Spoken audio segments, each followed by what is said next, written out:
everyone. Welcome back to the Excel Still More podcast. I am your host, Chris Emerson, and we are here to talk about tips and strategies that we can employ to help us grow in our faithfulness to God, to reach new heights, to excel still more. Thanks for joining. Let's get started.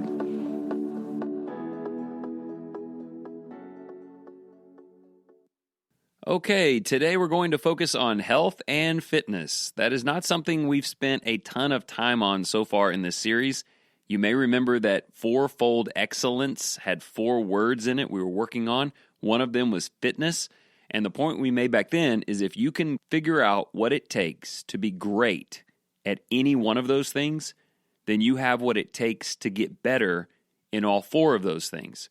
So if you're looking for some additional information on fitness today, please remember you can go check out that episode. All right, here's our angle today. 3 words. Motion is lotion. Look, I don't know if you've ever heard that phrase before. I've only heard it one time, and it was about a year ago. I was visiting one of the brothers from our church, 80 years old. He was sitting there in his chair. He'd been sitting there for a few days. The man had been through a lot. Heart issues, cancer issues, and I was just there trying to spend some time with him. While I was there, a physical therapist came by, like a home health nurse sort of person, and he told my brother, he said, "Sir, we really need you to stand up." And he said, "I haven't stood up in a few days, and I don't want to start now." And the man said, "Look, I really just need you to get up and take a few steps, just a few steps. You can sit right back down." He said, "I don't want to get up. I don't want to take any steps. I'm hurting. Just give me some medicine." And that therapist sat down, and he looked the man in the eye, and he said, "Look, we can give you medicine for the pain. We can talk about future procedures, but motion is lotion. The only way you're going to get better, the only way you're going to get past this is if you keep moving. You got to move to live." And it was really a pretty powerful little speech. Unfortunately, he'd just been through so much, and he decided not to listen. And he passed away just a few weeks after that. Hey, that was his choice. He lived a good life. He was under a lot of duress, and he's gone on, I pray, to be in the presence of the great, majestic King. But the principle still stands. And I can tell you some other stories, actually quite a few other stories of people who not only made it to 80, but into their 80s, through their 80s, into their 90s, even one person I know that's in the early 100s. And you probably won't be surprised at some of the things they have in common. First of all, not a single one of them would be classified as overweight. Over the years, they've managed their health, fitness, diet to try to retain a healthy body. And they stay active. Motion is lotion. I know genetics are a big part of this, but it is consistently true, no matter your genetics, that if you still want to be healthy and strong in your later years, you've got to keep moving. These people do wonderful things. One fella's 89, goes to the gym 3 days a week. Another guy, 89, I just played golf with a couple of days ago. He's out there swinging the clubs, playing 18 holes 5 days a week. One man I know is in his early 90s, rides the inside bicycle 3 days a week. I know of one lady in her early 100s that up until just a couple of years ago was out gardening anytime weather would permit. And there are lots of other really cool examples with people I never had the privilege to meet. One woman named Harriet Thompson ran a marathon in 2014, a marathon at the age of 92. I saw some yoga video of a 90-year-old woman from Europe the other day doing things that I have never and likely will never be able to do.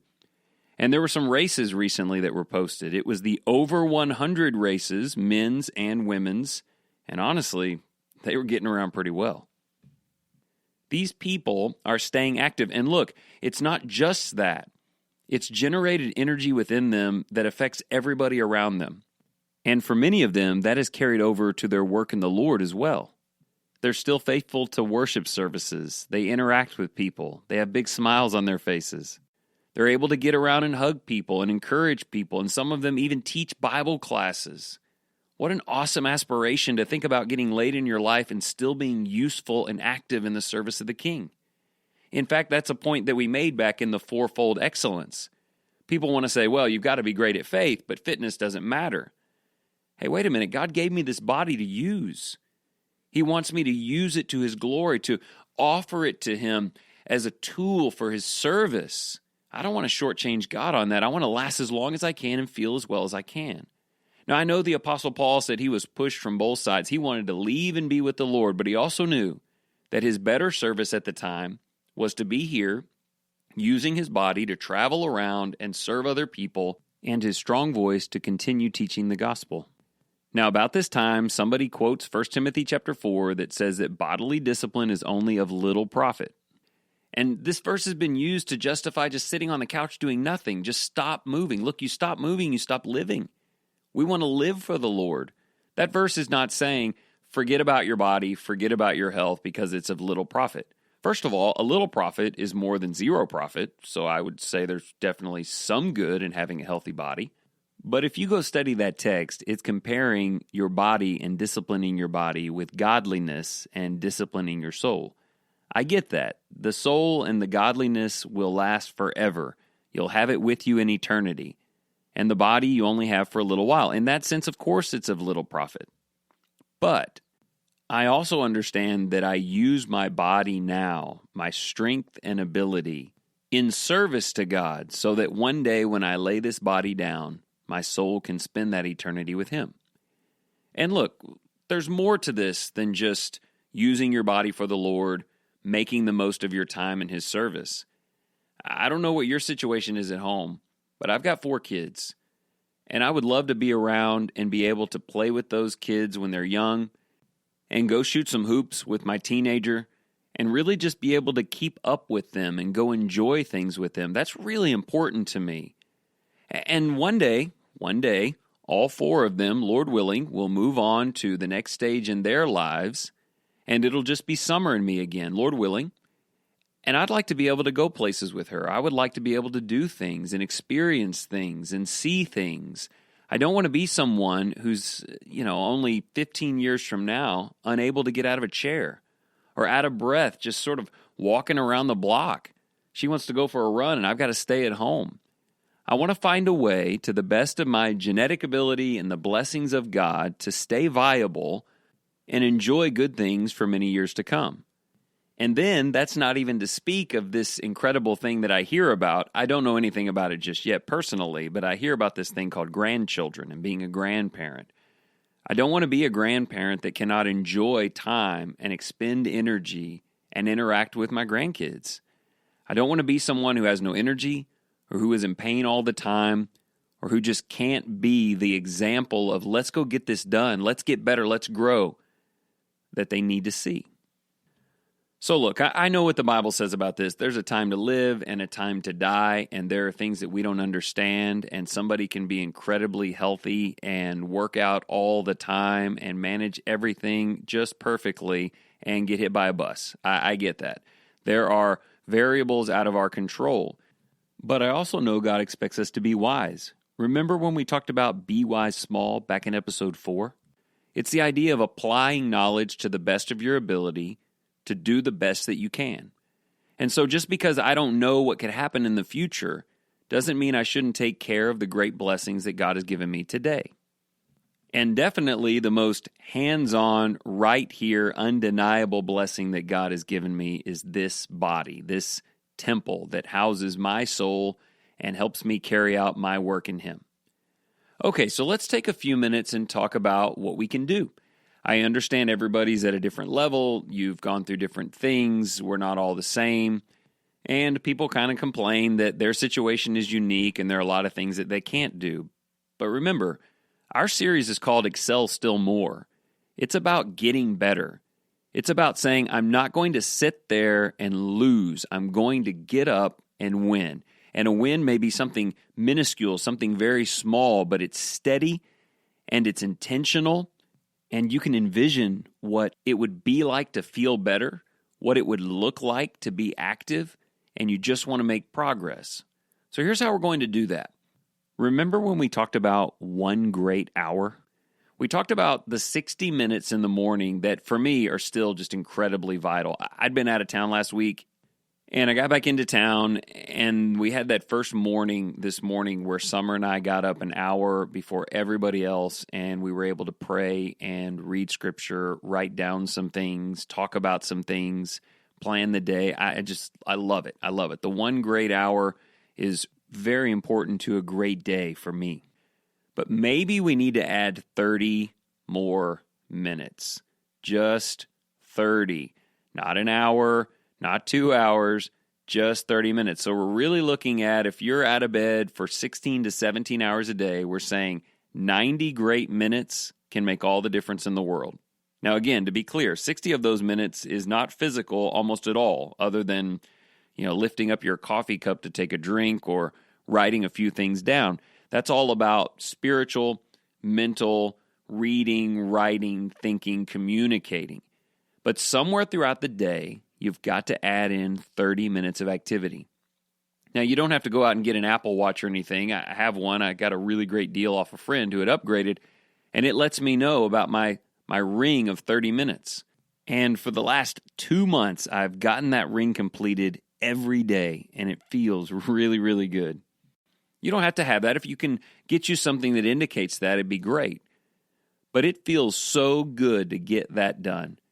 Now, I've done it in a variety of ways. Sure, I've run some 5Ks and maybe done some walking and running, but I've also gone out and played basketball with the kids. In fact, tonight, that's the plan. The plan is to go play basketball with my boys for a half an hour and work out that way. You can play out in the yard with the kids, whatever you've got. You can just, you and your spouse, go for a walk or something. There's so many great things to do, but you've got to do something. 30 minutes of exercise is really awesome because it allows you to do something manageable and you can monitor your progress. Progress for me is not extending the 30 minutes. I'm not trying to get to 31 minutes and ultimately 60 minutes. No, we've got really busy lives. 30 minutes of exercise is about as far as this can go. And really, some people only work out a few days a week. But we're not really talking about lifting weights and working out here, are we? We're just talking about making sure that we're moving. Motion is lotion, that we're keeping things going. So you might wonder, well, what will better look like? We talked about back again in Fourfold Excellence that you need to be able to look out in the direction and say, okay, I can see what better looks like. I'm excited about that, and I'm disciplined to that. Well, for me, it's not about more minutes. It's just about more activity within those minutes. The first day when I went out and I said, you know what I'm going to do? I'm going to run for 30 minutes. And I laced up my tennis shoes, and I got outside and took off. And I ran like the wind for about a minute and a half.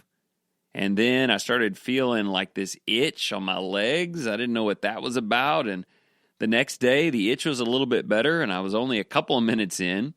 And my side started hurting, and I was like, come on, I've barely gotten started. Well, both days, I went for 30 minutes. I just walked most of the time. But anytime that it would stop itching or hurting, I would go into a little jog and then cut it back. What I'm noticing is those 30 minutes just get better in and of themselves. Now I'm able to run. Jog, I guess, probably is a better terminology. I'm able to jog for 30 minutes without stopping. That's something. Maybe if it's walking your dog or playing with your kids or just getting outside, keep the time going. Just watch yourself get better. It's incredible to me how the body wants to move. It wants to be in motion, and it makes you feel great. We haven't even talked about this yet, but it makes you feel amazing when you made that happen, and you're seeing the changes in your energy level, and you're seeing changes in how you feel about yourself. And then look, long-term, there's all kinds of great health benefits, as I said. The whole thing about grandchildren and retirement. And, of course, just standing before the Lord saying, Lord, I did it. I used my body as long as I could, as best as I could for you. All that's really great. I get excited about all that. But you know what? I actually feel pretty great today because I know that I'm doing something that matters, and I know that I'm getting better. So look, no matter your situation, just get moving today. Maybe it's not 30 minutes, but start somewhere and keep working it up until you get to a half an hour of activity every day. And maybe this can help you with other things like diet. Let me tell you, if I go out and I jog a 5K tonight, I accomplish something that means a lot to me. I'm probably not going to come in and sit down and eat a box of Cheez-Its like I'm just throwing the entire thing away. The excellence begins to build on itself. And just remember, we're trying to get great in a lot of areas in this life. We want to make the most out of this life. We want to be the best we can be. We want to be in people's lives making a difference. If you would like to see that get better, if you're interested in the first step in excelling in both body and mind, tell yourself this: motion is lotion.